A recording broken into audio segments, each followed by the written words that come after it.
Bonjour à tous, je m'appelle Yann Rochdy, bienvenue sur ma chaîne YouTube. Je filme cette petite vidéo avec mon nouveau matériel. C'est du matériel haute qualité, donc pour faire des podcasts de niveau professionnel avec vous.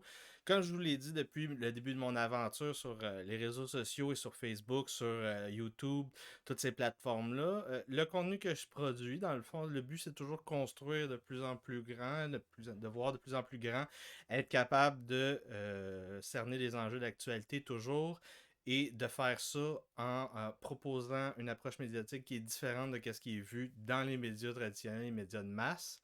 Ce nouveau matériel-là, c'est grâce à vous que je peux me le procurer. À chaque fois que vous faites des dons, je mets ça toujours soit dans mes livres, dans mon budget de recherche, soit dans mon matériel.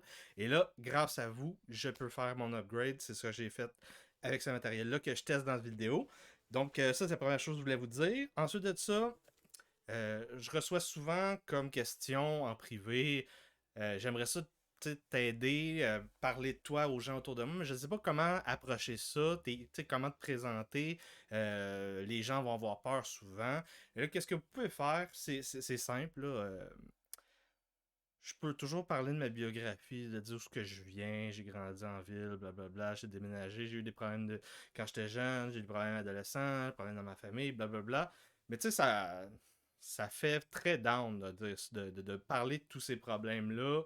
Je préfère éviter ce sujet-là en premier. Ensuite de ça, j'aime ça aussi éviter de parler simplement d'autorité, donc de CV, genre le nombre de diplômes que j'ai, les notes que j'ai eues, tout ça, c'est pas vraiment c'est pas une approche qui est concrète au niveau de viser une personne à une, essayer de la convaincre, de la persuader. Et la raison étant que je ne crois pas à cette idée de dialectique, de débuter un discours d'en haut, passer au travers, et ensuite de ça, et voilà, la personne, elle est convaincue. Je ne crois pas à cette manière de voir le monde, là, voir les humains, les interactions sociales. Je vois cette manière.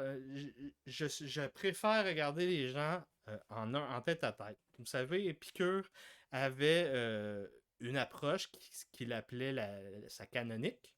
C'est une approche logique qui est basée sur un langage commun et simple entre deux personnes. C'est pas plus compliqué que ça. On n'a pas besoin d'utiliser des gros concepts.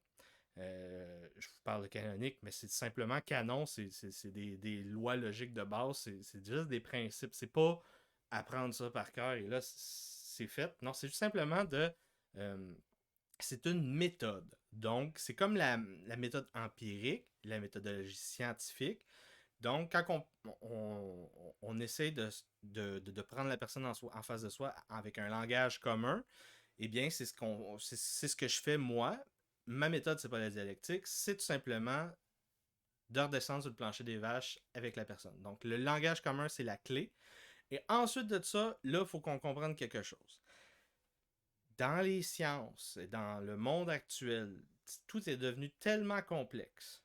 Il y a tellement de niveaux de complexité différents dans tous les domaines que on ne peut plus partir à partir de ces dialogues de sourds sur des idées pures. On ne peut pas parler de son matérialisme historique ou de la lutte des classes ou tous ces concepts, ces beaux concepts-là des sciences humaines. Ça ne sert plus à rien. Euh, de, de partir le discours de là. On ne peut pas le partir de là. Il faut le partir d'ailleurs. Et donc, moi, dans la canonique d'inspiration épicurienne, ce que je fais, c'est que je pars d'une hiérarchie qui est très simple, qui est que toutes les personnes qui ont étudié en sciences pures connaissent.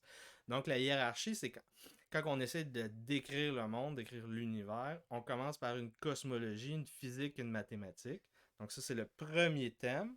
Ensuite de ça, à partir de ces connaissances-là, on fonde des théories, on crée des outils, on construit des outils pour avoir des mesures. Et là, on a été capable de, avec la théorie quantique, avec la théorie de la relativité, avec la théorie de l'information, tout ça, ça a créé euh, le monde tel que nous connaissons depuis le 20e siècle. Tous les outils qu'on a connus, c'est à partir de ces trois théories-là, quantique, relativité et information. Théorie de l'information de Claude Shannon, que peu de gens connaissent, malgré qu'il est au moins aussi important que Einstein. Et là, à partir de ces outils-là, ces nouveaux outils-là, on a été capable avec la science de complètement redéfinir une ontologie qui va être plus matérialiste et qui va être fondée sur ces sciences-là avec ces outils-là. Donc à partir de l'ordinateur, à partir de tous les autres outils qui ont découlé, on a été capable de redécouvrir la génétique, redécouvrir les neurosciences, redécouvrir la biologie évolutive. Et là, c'est là qu'on est rendu, qu'on parle de la pandémie avec un certain traitement. Toutes ces connaissances-là, c'est lié à la génétique. Quand on pense au machine learning et tout ce qu'il y a dans le cloud présentement, c'est absolument lié à ces connaissances-là.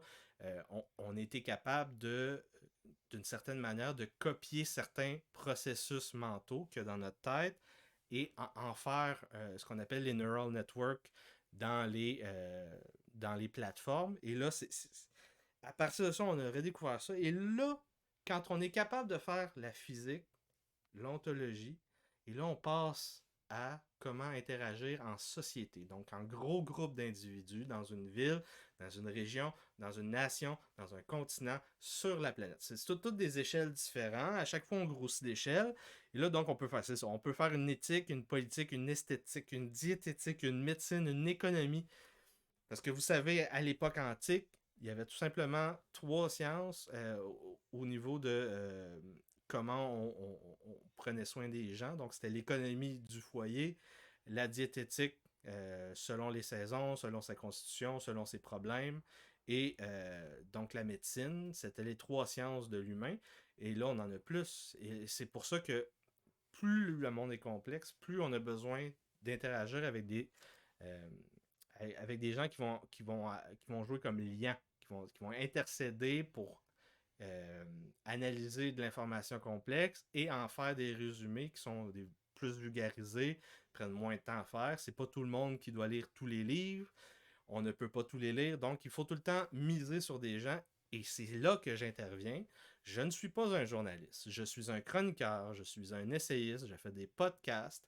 Et tout mon contenu, que ce soit sur Facebook, que ce soit sur YouTube, que ce soit sur les autres plateformes, dans les médias, ce contenu-là est fait avec des références qui sont toutes sur Facebook. Je lis à chaque semaine des livres de référence d'universités américaines, par exemple les presses MIT, les presses Yale, les presses Oxford en Angleterre.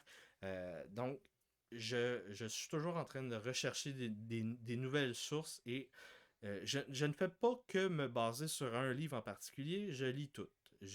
Quand je parle d'ontologie matérialiste, quand je parle de physique, tout ça, c'est avec pas 5, pas 10, j'emmagasine jusqu'à 20 références différentes afin d'approfondir tous les petits angles qui peuvent accrocher chez certains auteurs et afin de faire de mon contenu du contenu robuste qui va pouvoir rester dans le temps. Donc, ce que vous pouvez dire de moi quand vous me présentez, c'est que je suis quelqu'un avec beaucoup de bagages. J'essaie de réfléchir des enjeux complexes et je le fais avec un langage qui est courant, que je peux utiliser avec monsieur, madame, tout le monde.